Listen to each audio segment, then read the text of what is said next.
आज हम बात करेंगे केमिस्ट्री का टॉपिक, जो धातु क्या होते हैं, अधातु क्या होते हैं और उपधातु क्या होते हैं। और देखेंगे कि कैसे पहचाने एग्जाम में कि धातु क्या, कैसे पहचाने जा सकते हैं कि धातु और उपधातु। ठीक है, तो सबसे पहले हम देख लेते हैं कि जो धातु के जो गुण होते हैं वो क्या क्या होते हैं। ठीक है, तो आइए देख लेते हैं।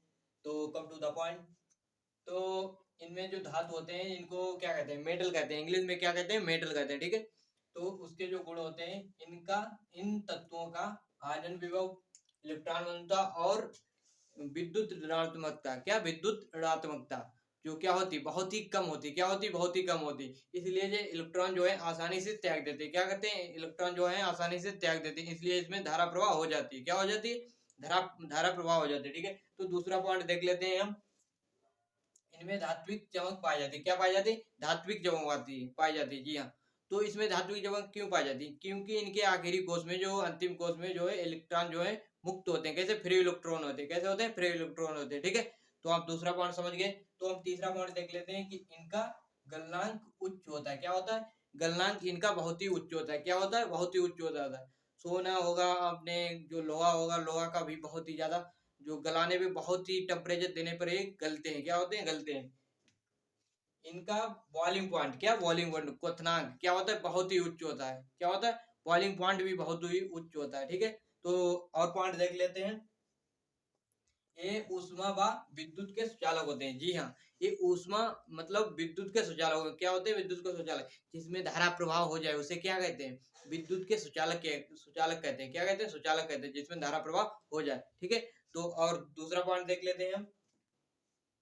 इनका घनत्व बहुत उच्च होता है। क्या होता है, इनका घनत्व। जी हाँ, इनका जो घनत्व होता है, इनके जो घनत्व होता है बहुत ही उच्च होता है। इनमें जो जो एटम होते हैं बहुत ही पास पास होते हैं। क्या होते हैं, एटम जो है पास पास होते हैं। इनका इसलिए घनत्व जो है बहुत ही अधिक होता है। ठीक है, तो अगला पॉइंट देख लेते हैं।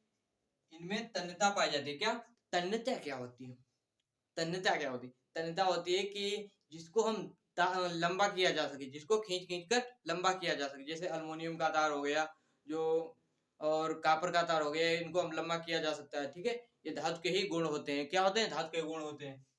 ये आघात वर्धनीय होते हैं। क्या होते हैं, आघात वर्धनीय। आघात वर्धनीय क्या होता है, आघात वर्धनीय वह होता है जिसको हम पीट पीट कर, क्या, पीट पीट कर जो है चादर बनाई जा सके। क्या बनाई जा सकती है, चादर बनाई जा सके।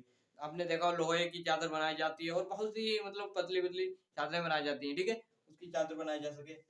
एक कमरे के तापमान पर, क्या, कमरे के तापमान पर ठोस अवस्था में होते हैं। क्या, एक कमरे के जो रूम टेम्परेचर होता है 27 डिग्री, उस पर ये क्या होते हैं, ठोस अवस्था में होते हैं। क्या होते हैं, ठोस अवस्था होते हैं। कुछ अपवाद में इसमें जो पारा जो होता है वो लिक्विड फॉर्म में होता है। कैसा, द्रव अवस्था में होता है। ठीक है, ये अपवाद एक भी ध्यान रखना। ठीक है, इनका इनको इनको जल व वायु में रखने पर नष्ट हो जाते हैं। क्या हो जाते हैं, जल और वायु में इनको रखने पर क्या हो जाते हैं, ये नष्ट हो जाते हैं। क्या हो जाते हैं, ऑक्साइड बना लेते हैं। ये ऑक्सीजन से क्रिया करके, वायु से क्रिया करके ऑक्साइड बना लेते हैं। ठीक है, बहुत ही जल्दी नष्ट हो जाते हैं।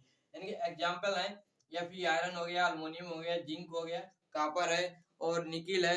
इसी प्रकार से जो गोल्ड है, सोडियम है, कैल्शियम है, ये क्या है, धातु, बहुत सारे धातु हैं।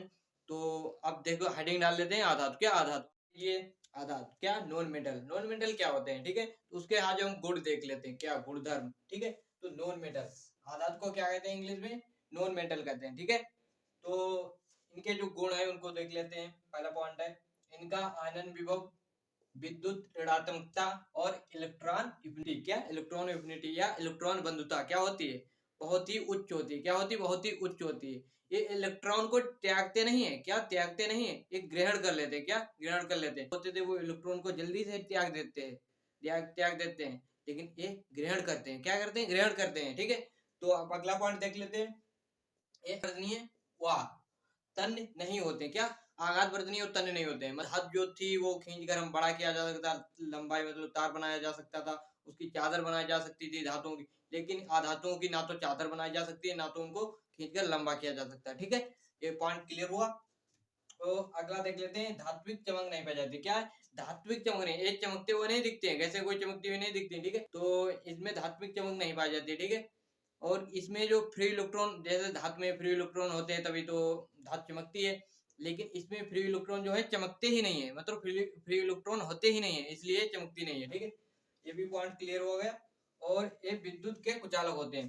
क्या, विद्युत के कुचालक, जिसमें विद्युत धारा प्रवाह ना हो सके, जिसमें इलेक्ट्रिक करंट प्रवाह ना हो सके उसको क्या कहते हैं? कुचालक कहते हैं, ठीक है। जिसमें विद्युत धारा प्रवाह ना हो उसे कुचालक कहते हैं। या वायु व जल में रखने पर प्रभावित नहीं होते, क्या नहीं होते हैं, ठीक है, नहीं होते। इनको जल और वायु में रखने पर कोई भी प्रभाव नहीं पड़ता, ये प्रभावित नहीं होते हैं। जल और वायु में रखने पर ये प्रभावित नहीं होते, ठीक है। तो अगला पॉइंट देख लेते हैं। सभी गैसें जितनी भी गैसें हैं वो क्या हैं? वो सभी गैसें जो है आधातु है, क्या आधातु है। इसमें एक अपवाद है, जो ग्रेफाइट है वो चमकता है, ठीक है। जो ग्रेफाइट है वो चमकता है, ग्रेफाइट को छोड़कर सभी धातुएं जो है चमकती नहीं है।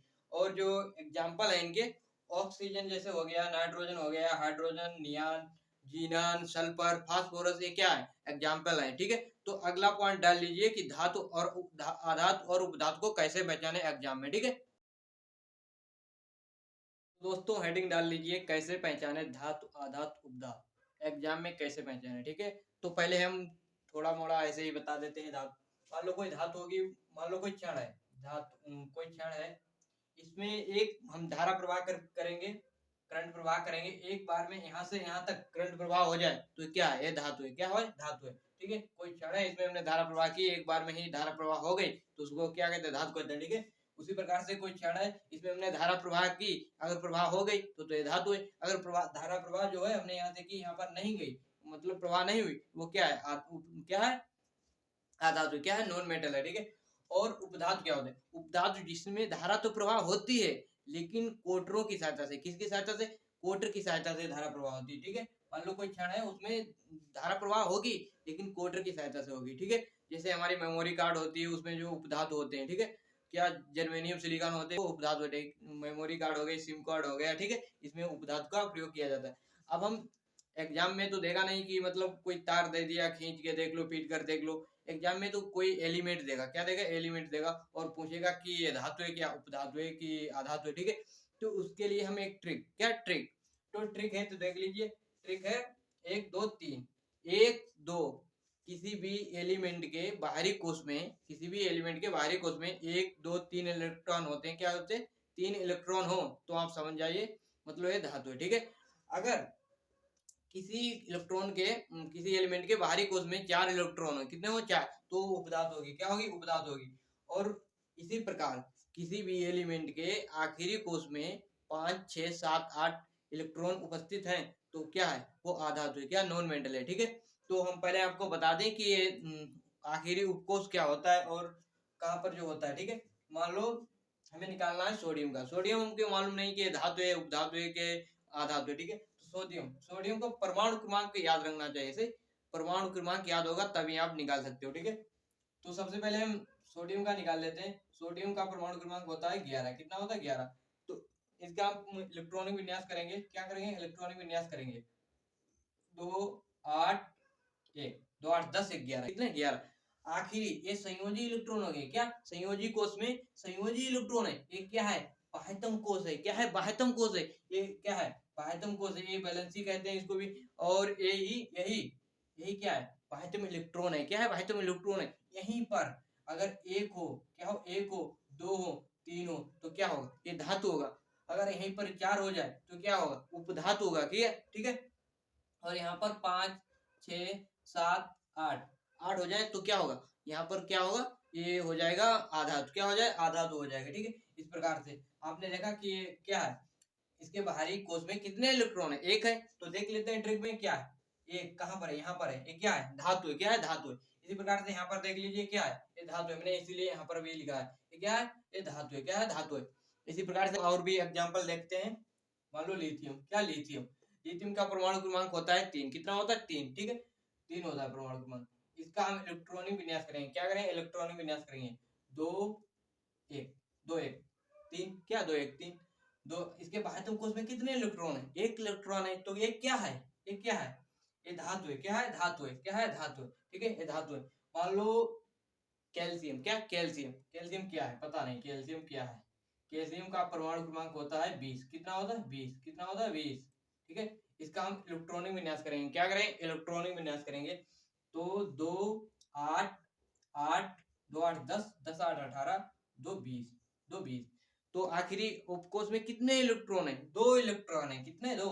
तो आप देख लीजिए इसमें भी 2 इलेक्ट्रॉन है और कहीं पर 2 इलेक्ट्रॉन नहीं है, इसमें भी 2 इलेक्ट्रॉन है, धातु है तो इसमें कितने 2 इलेक्ट्रॉन है, तो ये क्या है, ये धातु है, ये क्या है, धातु है।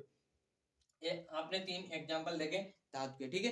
तो अब हम देख लेते हैं, वीडियो ज्यादा बड़ा हो जाएगा इसलिए हम अब थोड़े एग्जाम्पल देखते हैं आधातु के। क्या आधातु के, आधातु को मान लो ऑक्सीजन, क्या ऑक्सीजन, ऑक्सीजन पता नहीं है क्या है, हम देखेंगे इसका परमाणु क्रमांक हमको पता है कितना है, 8 है, कितना है, 8 है। तो इसका हम इलेक्ट्रॉनिक विन्यास करेंगे, क्या करेंगे, इलेक्ट्रॉनिक विन्यास करेंगे। तो 2 6 8, तो 6 8, तो बाह्यतम उपकोष में कितने इलेक्ट्रॉन है, 6 इलेक्ट्रॉन है, कितने, 6 इलेक्ट्रॉन है। तो ये क्या है, इसमें देख लीजिए ये आधात में कितने इलेक्ट्रॉन, 6 इलेक्ट्रॉन, ये क्या है, आधातु है, क्या है, आधातु है। इसी प्रकार से नाइट्रोजन, नाइट्रोजन जो है क्या है, हमें पता नहीं क्या है, धातु है या उपधातु है। तो इसका भी हमें परमाणु क्रमांक मालूम है, कितना है, 7 है। तो इसका हम इलेक्ट्रॉनिक विन्यास करेंगे, क्या करेंगे, इलेक्ट्रॉनिक विन्यास करेंगे। तो देखेंगे 2 5 2 5 7, बाह्यतम कोष में, क्या बाह्यतम कोष में कितने इलेक्ट्रॉन है, इसमें 5 इलेक्ट्रॉन है। तो देख लीजिए ट्रिक में कितने, 5, यहाँ पर 5 है, ठीक है, अंत कहीं तो 5 है नहीं, कहीं पर 5 नहीं, तो ये क्या है, ये आधातु है, क्या है, आधातु है। इसी प्रकार से और भी हम देख लेते हैं, फास्फोरस, फास्फोरस देख लेते हैं। फास्फोरस का परमाणु क्रमांक होता है 15, कितना होता है, 15, कितना होता है, 15, ठीक है। इसका हम इलेक्ट्रॉनिक विन्यास करेंगे, 2 8 2 8 10 10 5 15, 10 5 15, 10 5 15। बाह्यतम कोष में कितने इलेक्ट्रॉन है, 5 इलेक्ट्रॉन है। तो ये क्या हुआ, ये क्या हुआ, ये आधातु हुआ, क्या हुआ, नॉन मेटल हुआ। इस प्रकार से आपने 3 ये आधातु के एग्जाम्पल देख लिए, ठीक है। अब हम देख लेते हैं उपधातु, उपधातु कैसे, उपधातु को कार्बन जो है उपधातु का भी कार्य करता है और धातु का, अधातु का भी कार्य करता है। तो कार्बन को हम देख लेते हैं, क्या उपधातु का कार्य करता है या नहीं। कार्बन का परमाणु क्रमांक हमको मालूम है कितना होता है, 6 होता है, कितना, 6 होता है। तो इसका हम इलेक्ट्रॉनिक विन्यास करेंगे, क्या करेंगे, इलेक्ट्रॉनिक विन्यास करेंगे। इतना याद रखना कि बाह्यतम कोष में 4 इलेक्ट्रॉन होंगे, तभी वो क्या होगा, उपधातु ही होगा, ठीक है। इसमें ट्रिक में आपने भी देख लो यहाँ पर, ठीक है, ये क्या होगा, उपधातु होगा, आखिरी कोष में जो है 4 इलेक्ट्रॉन होता है। तो इसका हम इलेक्ट्रॉनिक विन्यास करते हैं, 2 4 2 4 6, 2 4 6। तो बाह्यतम कोष में कितने इलेक्ट्रॉन है, 4 इलेक्ट्रॉन है, कितने, 4 इलेक्ट्रॉन है। तो ये क्या हुआ, ये हुआ है उपधातु, क्या उपधातु। इसी प्रकार हम देख लेते हैं सिलिकॉन, सिलिकॉन, सिलिकॉन का परमाणु क्रमांक कितना होता है, 16 होता है, कितना होता है, 16 होता है, कितना होता है, 14 सॉरी 14 होता है, ठीक है। परमाणु क्रमांक 14 होता है, परमाणु क्रमांक कितना है, 14। तो इसका हम इलेक्ट्रॉनिक विन्यास करेंगे, तो 2 8 2 8 10 10 4 14, 10 4 14। तो बाह्यतम कोष में कितने इलेक्ट्रॉन है, 4 इलेक्ट्रॉन है, कितने, 4 इलेक्ट्रॉन होते हैं, ठीक है। तो ये क्या हुआ, उपधातु होगा। तो आशा करते हैं ये वीडियो आपको पसंद आया होगा। तो तब तक मिलते हैं नई क्लास के साथ, तब तक के लिए जय हिंद।